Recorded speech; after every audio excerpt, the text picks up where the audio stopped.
Well, hello. Today I'd like to talk to you about the Lamy Aion.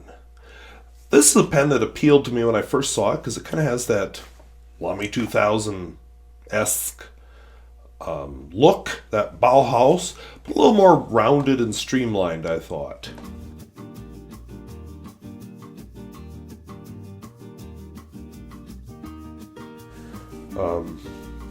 You just look at it and says, I'm a pen.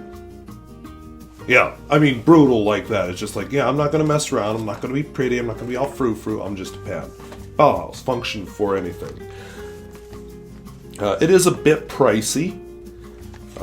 As I've used it, I found it's a bit cold because it is a metal pen.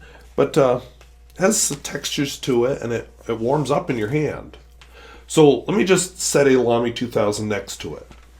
Okay, so I would say it's, laryngitis. A little larger than the Lamy 2000, but not bad. We'll bring up another pen here. As far as price, I think it competes with the steel nib Lamy Studio. Very close to the same price. But let's take a look at the Lamy Aion here. I may come back to these. First of all, I don't know if you heard that. The cap is a bit loose. Also spins freely. That's a criticism I've read and heard from a lot of people. Mine isn't as bad as some people. I was reading some of these reviewers are putting pieces of paper in the cap to keep it from rattling. Whoops. I haven't had to go that far. I wouldn't have even noticed it except it was pointed out to me. So a little bit of texture on it. No branding, which is a Bauhaus thing. It's over an aluminum body. Snap cap. Decent. Not amazing click, but okay. The nib. Oh, I should post it here real quick. Posts, again, a little loose, but nothing bad, but other people say it is. I have noticed a little wear here around the collar where presumably the cap slips on. Because unlike the Lamy 2000, no ears. And it's a little bit different finish on the grip from the body, for whatever that's worth. Let's see what else. It is slightly back-weighted when you post it. And a spring clip. So one of the complaints I've heard is that it's heavy. So let's just get that out of the way right now. No guarantees as far as accuracy. This is the scale I usually use when I cook.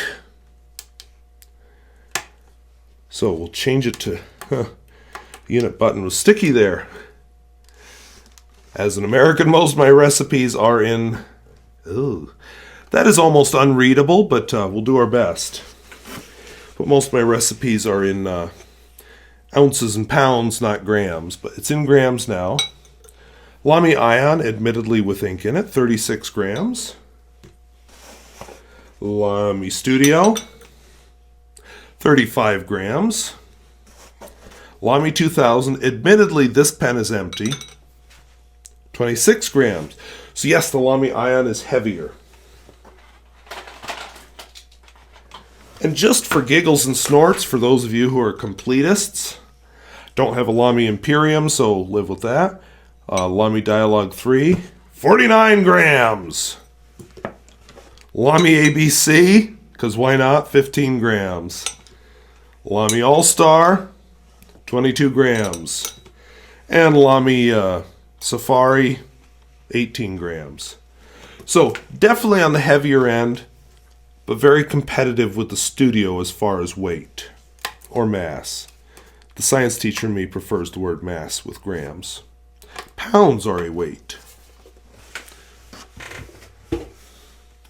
So let's get back to the Aion. So the Aion comes with, at first blush, what looks like a typical Lamy nib. Only it's not. It's a little bit plumper, more rounded, more blunt nib than the typical Lamy steel nib. Or gold, because these come in gold also. Basically the same feed. And actually what I am told is the nibs are interchangeable, although you cannot buy Lamy Aion nibs, but you can buy the regular Lamy steel/gold nibs, because they do come in gold. All right, so looking further at the pen, a lot of unscrewing later. It reveals the Z27 converter, which was formerly known as the Z26. A little bit different from the Z28 that's in the Safari because it doesn't have those pegs to hold it. It's full of ink, so I won't pull it out. But it goes in securely. Inside the barrel, there's a bit of a, I don't know if you can make it out. There's a brass insert here for the threads. And then further down in, I can see a something at the end of the barrel. I have heard complaints from people, viewers actually, that the metal on this pen is too thin. I don't know. I think that keeps the weight down. And so far, the thinness has not been a problem for me. I want you to meet 4 other Lamy pens that I have purchased in the last, 5 or 6 years. None of these came with a converter. This one came with a converter. Now, I'm told that's only in the US market, but hey, maybe Lamy has figured out that a lot of their buyers like converters. So for the Lamy Aion, I actually have an extra fine nib. I think that skip was my fault. The ink in it is Rohrer and Klingner. I may want more space here.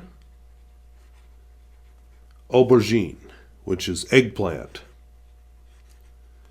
As it turns out, that's a special edition Rohrer and Klingner ink, which I did not know when I purchased the sample. So I do actually now have a bottle. Kind of pleased with this ink.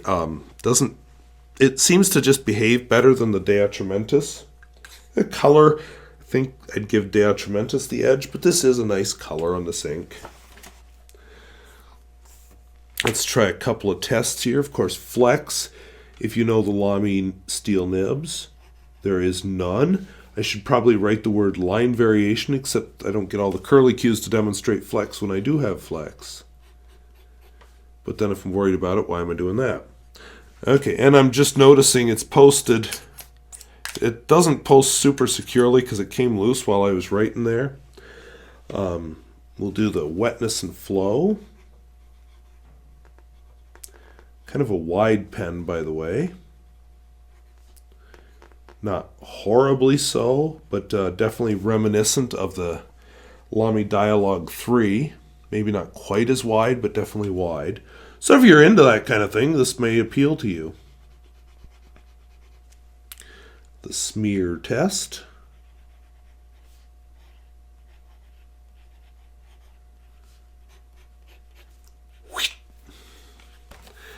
And finally, if you're into that kind of thing, reverse writing.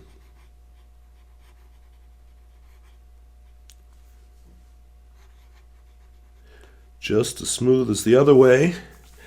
But to my eye, that looks like an extra fine. That looks like a fine. But Lamy nibs apparently run a bit on the broad side. So now let's do a longer form writing sample with a quote.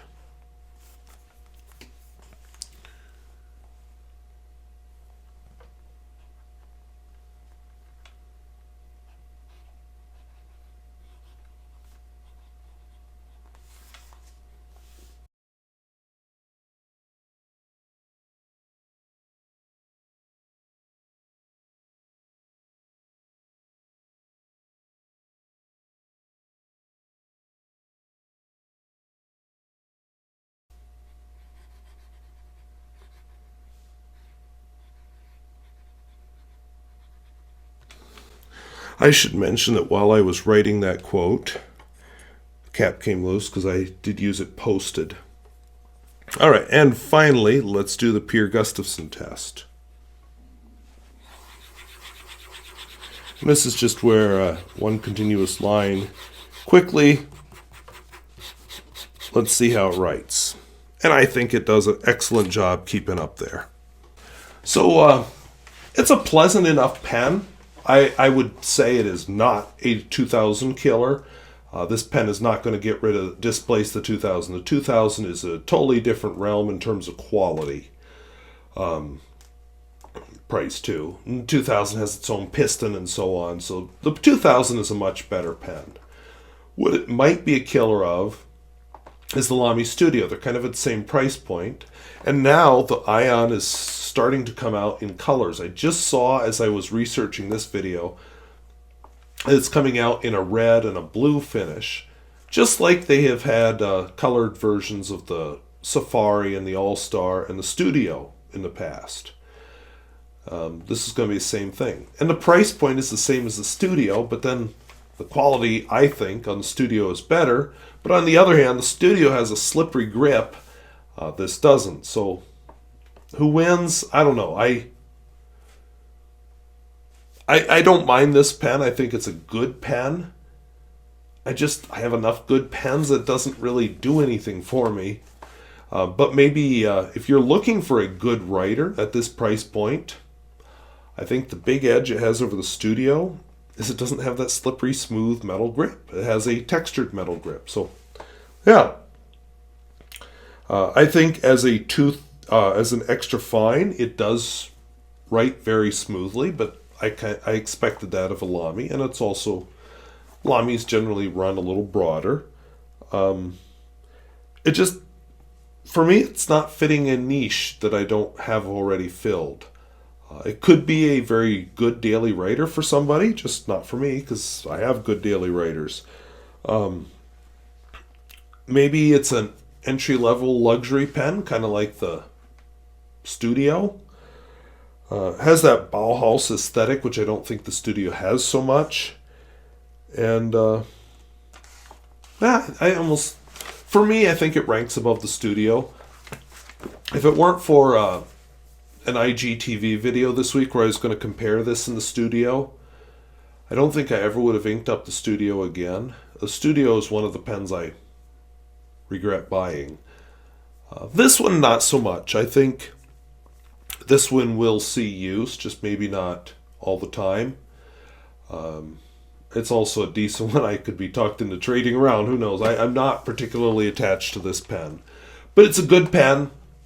Glad I tried it out. I'm glad Lamy is trying new things. I think the nib actually modernizes the look of the traditional Lamy nib. So good on them for trying something new. But I think they could work on their fit and finish a little bit more, like the All-Star and the Studio and the Safari, for God's sake. You know, they could do a better job with that. And perhaps that will come in time. We'll see. I think part of the reason it rattles is the pen probably grips around the nib collar, which is why the wear is there already.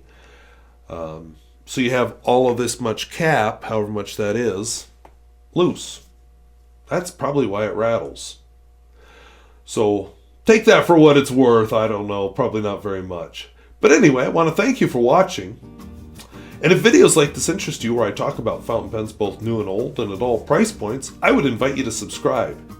And hey, what's been your experience with Lamy Aion or the Lamy Studio? Do you think this will compete with either of them? Do you like this better? Do you like it less? Let me know in the comments down below. So as always, I thank you for watching. We'll see you later. Bye-bye.